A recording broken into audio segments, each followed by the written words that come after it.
ತುಂಬ ಸಾಲದ ಬಾಧೆ ಆಗಿದೆ, ಇದರಿಂದ ಮನೆ ಕಳ್ಕೊಂಡು ಬಿಡ್ತೀವಿ ಅಂತಂದರೆ ಲಕ್ಷ್ಮೀ ನರಸಿಂಹಸ್ವಾಮಿಯನ್ನು ಪ್ರಾರ್ಥನೆ ಮಾಡಿಕೊಳ್ಳಿ. ಆ ಯಾವ ಭೂಮಿ ನೀವು ಖರೀದಿ ಮಾಡಿ ಅದರ ಮೇಲೆ ಸಾಲ ಮಾಡಿ ಆ ಸಾಲ ಕಟ್ಟಕ್ಕಾಗದೆ ಒದ್ದಾಡ್ತಾ ಇದ್ದೀರೋ ಆ ಭೂಮಿಯ ಮಣ್ಣನ್ನು ಮನೆಗೆ ತೊಗೊಂಡು ಬನ್ನಿ. ಒಂದು ಚಿಟಿಕೆಯಷ್ಟು ಮಣ್ಣನ್ನು ತೊಗೊಂಡು ಬಂದು ಆ ಭೂಮಿ ದೇವಿಯನ್ನು ಪ್ರಾರ್ಥನೆ ಮಾಡಿಕೊಳ್ಳಿ.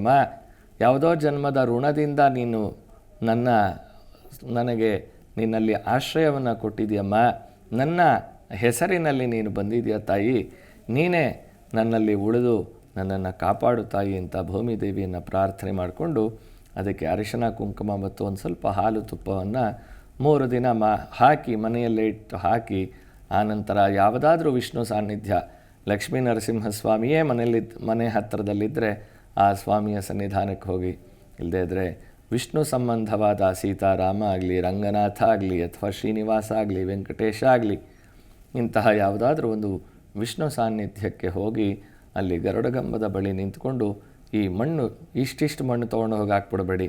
ಆಮೇಲೆ ಅವ್ರ ಗರುಡಗಂಬದ ಹತ್ರ ಅದನ್ನು ಕಸ ಗುಡಿಸೋದಕ್ಕೆ ಕಷ್ಟ ಆಗುತ್ತೆ. ಆ ಥರ ಮಾಡಬೇಡಿ. ಒಂದು ಚಿಟಿಕೆಯಷ್ಟು ಹಣೆಗೆ ಕುಂಕುಮ ಇಟ್ಕೊಳ್ಳೋ ಅಷ್ಟು ಮಣ್ಣನ್ನು ತೊಗೊಂಡು ಹೋಗಿ ಆ ಗರುಡಗಂಬದ ಬಳಿ ಇಟ್ಟು ಪ್ರಾರ್ಥನೆ ಮಾಡಿ ತುಳಸಿಯಿಂದ ಅರ್ಚನೆ ಮಾಡಿಸ್ಕೊಳ್ಳಿ.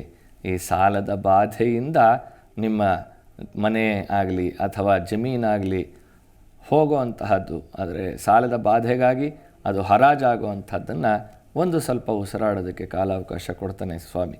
ಹಾಗನ್ಬಿಟ್ಟು ನಾನು ನರಸಿಂಹಸ್ವಾಮಿಗೆ ಪೂಜೆ ಮಾಡಿದ್ದೀನಿ, ಲೋನ್ ಕಟ್ಟದೇ ಇದ್ರು ಬಚಾವಾಗ್ಬಿಡ್ತೀನಿ ಅಂತ ಅಂದ್ಕೊಳ್ಬೇಡಿ.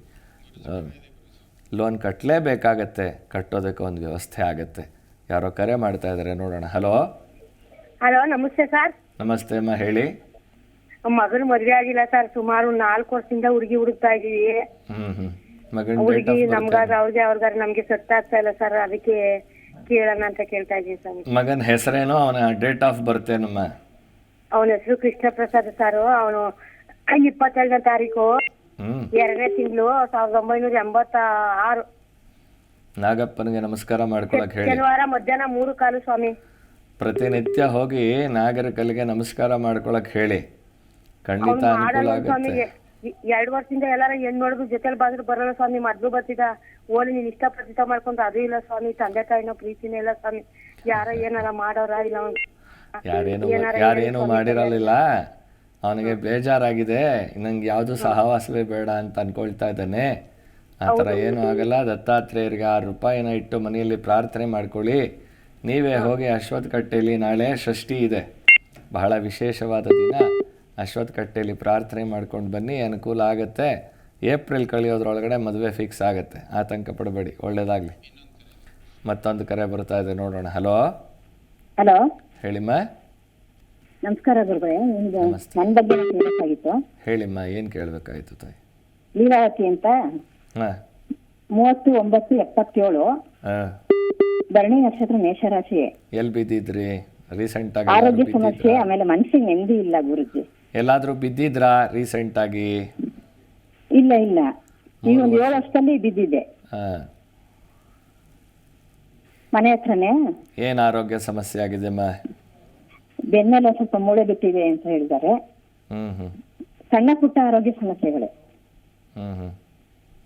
ಆರೋಗ್ಯ ಸಮಸ್ಯೆಗಳು, ಆಮೇಲೆ ಮನಸ್ಸಿಗೆ ಸ್ವಲ್ಪ ನೆಮ್ಮದಿ ಇರಲ್ಲ.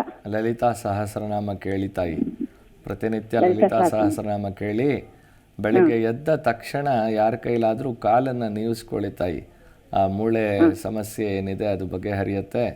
ದತ್ತನಲ್ಲಿ ಬನ್ನಿ, ಇಲ್ಲಿ ಭಸ್ಮದ ಪ್ರಸಾದ ಕೊಡ್ತೀನಿ, ಅದನ್ನು ಹೇಗೆ ಉಪಯೋಗಿಸ್ಕೋಬೇಕು ಹೇಳ್ಕೊಡ್ತೀನಿ. ಆರೋಗ್ಯ ಸುಧಾರಿಸಲಿ, ಮನಸ್ಸಿನ ನೆಮ್ಮದಿ ಬರೋದಕ್ಕೆ ಲಲಿತಾ ಸಹಸ್ರನಾಮ ಕೇಳಿ ತಾಯಿ, ತುಂಬ ಒಳ್ಳೆಯದಾಗತ್ತೆ. ಒಳ್ಳೆಯದಾಗಲಿ. ಜಿ ಕನ್ನಡ ನ್ಯೂಸ್ ಈಗ ನಿಮ್ಮ ಮನೆಯಲ್ಲೇ ನೋಡಿ.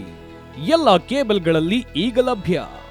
ಸನ್ direct 292, Jio TV 1334, U digital 162, city cable 51, GTPL 17, Abhishek cables 821, rock line telecommunication 51, Shri Basaveshwara number 60, Vinayaka digital number 53, in digital number 896ರಲ್ಲಿ.